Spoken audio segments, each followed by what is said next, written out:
Things were bad from the beginning. A woman named Carol dials 911 and claims that somebody's inside her house. We go to investigate, searching the place inch by inch, but find nothing. Usually, this could be easily explained away. The mind of an older person living alone eventually starts deteriorating. The onset of dementia and other mental issues start to take a toll on their lives. Quite sad, really. This woman is only 24. In other words, the probability of this all being inside her head is extremely unlikely. She also seemed to be terribly distraught by this whole situation. Why would she be acting? We leave her place and tell her to contact us if she sees anything again. I mean, we couldn't really do anything at that point. We were somewhat surprised when we got a call from her the very next day. We drive down there and search the house again. We find nothing again. Problem is, the house seems different this time. Almost as if there was some subtle detail that made it a separate place from the one we were in yesterday. My partner, Beck, says he noticed this as well, but doesn't quite understand what's wrong. We decide not to say anything about this as we tell Carol that we came up with nothing. She tells us to stay. I recorded him. She takes out her phone and tells us to watch the video that she's pulled up. It was footage of her in the house. She's running around, breathing frantic. And then we see him, a large figure, covered head to toe in what appears to be a black bodysuit. He lumbers towards the camera as Carol screams and ducks into a room, locking it from the inside. There's a few bangs on the door before we can hear footsteps walking away. We don't know how to react to this footage, but we try anyway. We come to the conclusion that the man must have left once Carol got behind the door. However, the front door was locked when we came in, and Carol told us that she hadn't left the room. Did he also have the keys to her house? That would explain a lot. But it also made this situation a lot worse. We decide to keep an eye on her house for the next night. We're discreet, parking about a block down the road in an unmarked car. We're both fully awake, ready to go as soon as we see some sketchy shit. At around 2 a.m, we see somebody walking across the road towards her house. It isn't the man. It's Carol herself. Beck and I must have had the same look on our faces. What the fuck? We get out of the car and make our way over there, knocking hard on the front door. Nobody answers. We can see the lights flickering on and off intermittently, but we're not sure what that's supposed to mean. Was she trying to tell us to leave? We get a call from dispatch a few months later.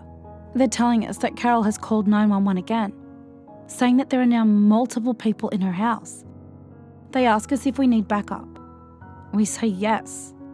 Without another moment of hesitation, we force the door open and barge in. The living room lights still flicker on and off. We see the light switch, and nobody's touching it. We call out for Carol, but nobody responds. In fact, the place is dead quiet. I can see the neighbouring houses starting to turn on their lights from the commotion. We rush up the stairs and start sweeping each room. But there's nothing. Once again, we search the place inch by inch. But nothing is in here. Not even Carol, who we clearly saw enter a few moments earlier. As I pace around in petrified confusion, Beck speaks up. There's rooms here that shouldn't be. What the hell are you talking about? I ask in response. I've been counting, he says. There were 9 total the last time we came. There are 10 now. You didn't notice it? I forced myself to think hard, subconsciously. I knew that something was off, but I couldn't pinpoint exactly what. I eventually realised. The basement. There was only 1 door down there last time. Beck nods. 2 now. I don't know what to think. I look at my surroundings and try to make an assessment, but there's really none that can be made. We hear a knock on the door about 10 seconds later. It sounds agitated. We look out of the living room windows, but aren't met with the red and blue police lights. We're hesitant to answer, of course. I decide to take a step forwards, but Beck pulls me back. He looks at me and shakes his head, whispering, "We left the door open, remember?" My radio starts crackling. Another call from dispatch. They're telling us that we need to leave the house immediately. that Carol called again, saying we were going to die in a deathly, monotone voice. The knocking has stopped, but we can hear footsteps in the basement. Something is in here with us. We've decided that this was enough. We needed to get the fuck out of here. As we start descending the steps, we hear a voice coming from the kitchen. Carol comes out, blocking our path to the door. She looks detached, with blank beady eyes staring right at us. "Did you find him?" she asks, without any semblance of emotion in her voice. "I think he might be in the basement. Why don't you go check?" Beck and I are frozen in shock. She just keeps looking at us, gesturing towards the basement door every now and then. The footsteps down there sound like they're running in circles now. We ignore her request, abruptly brushing past her and bolting out the front door. The backup still isn't here, so we decide to just get back into our car. We see somebody down the street peering through our driver's side window. He's large, dressed in what appears to be a black full bodysuit.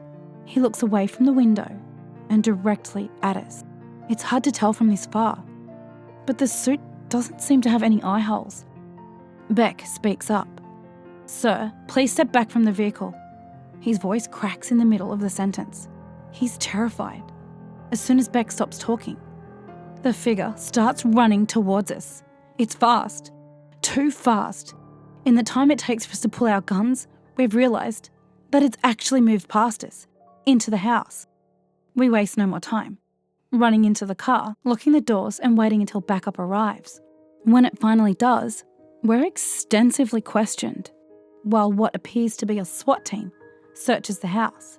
It isn't the police chief asking us. Instead, it's some guy in a suit that we've never seen before. He asks us things like, how many doors were in the house? And what did Carol look like exactly? Did we ever see a man with one eye wandering around? We answer inconclusively to pretty much all of them. We have no idea what the hell's going on. At one point, we see SWAT members carrying multiple stretchers outside and loading them into their truck. Not an ambulance, mind you, but their own truck. Eventually, the man who was questioning us tells us to go home and to report to our station as usual. He tells us not to worry about what we've seen here. I don't know how he expects us to do that. We drive back to the station in complete silence. As we park, Beck finally lets out a sigh. "Jack is fucking crazy, dude." I look at him in confusion. "What are you talking about? Who the hell is Jack?" He reciprocates an equally confused stare at me. "What the hell are you talking about?" "The dude who owns the house." "What?" "It was a lady named Carol." "How'd you forget already?" We hold each other's chaotic gaze for what feels like a minute, but we say nothing further. We both silently exit the vehicle and start heading our separate ways home. We both know that something's terribly wrong with the other. I try not to think about it too much as my head hits the pillow. I manage to drift off to sleep about 3 hours later, only to be woken up immediately by the telephone. Barely incoherent, I answer it. "We need you. A woman dialed 911. Says that somebody's in her house." My heart sinks slightly. It sinks completely when she tells me the address. It's Carol's. I hang up the phone and slump into the bed. I just want this nightmare to end.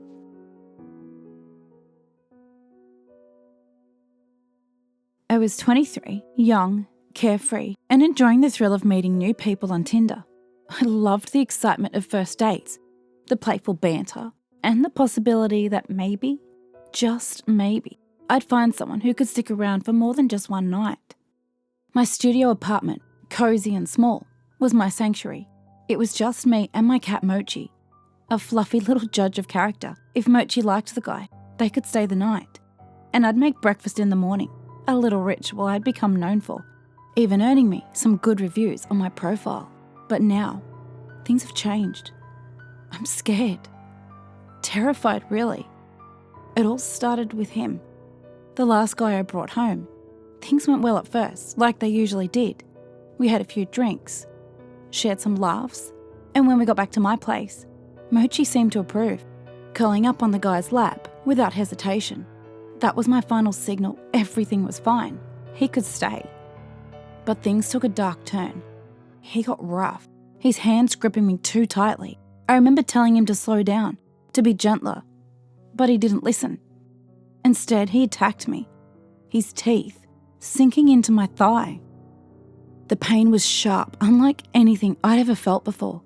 I tried to push him away, to scream, but it was like he was draining the life out of me with every movement. And then, just as suddenly as it started, it was all over.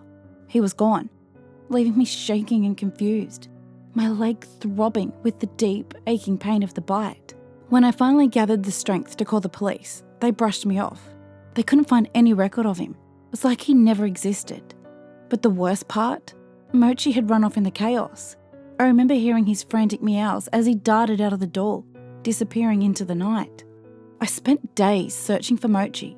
Every morning, I'd wake up hoping I'd find him curled up at the foot of my bed, but he was never there.